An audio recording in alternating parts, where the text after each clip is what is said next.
তোমরা কি জানো ছোলার ডালের সঙ্গে একটা আজব রহস্য জড়িয়ে আছে? বিশ্বাস করো বা নাই করো, এটা একদম সত্য ঘটনা। একবার আমাদের এক আত্মীয়ার বাসায় দুপুরে খেতে বসেছি। সামনে গরম গরম লুচি আর এক বাটি সুস্বাদু ছোলার ডাল। খেতে খেতে আমি খেয়াল করলাম বাটিটা একটু একটু করে সরছে। প্রথমে ভাবলাম চোখের ভুল, কিন্তু একটু পরে দেখি ডালের বাটি টেবিলের এক পাশ থেকে অন্য প্রান্তে চলে গেছে। আমি তো আটকে উঠলাম। আশেপাশে তাকিয়ে দেখলাম কেউ নেই। কিন্তু তখনই পাশ থেকে মুচকি হেসে দাদু বললেন, এই যে ছোলার ডালের মধ্যে এক রাজকীয় রহস্য আছে। আমি ভয় আর কৌতূহল নিয়ে বললাম, কি রহস্য?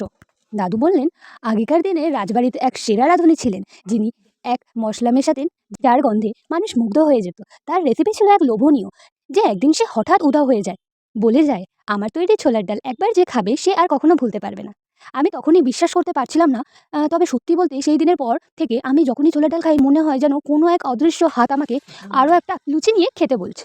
তোমরা কি কখনো এমন লোভনীয় ছোলার ডাল খেয়েছো? যদি না খেয়ে থাকো তাহলে আজই ট্রাই করো, কারণ এই ডাল একবার খেলে আর ফেরানো যায় না।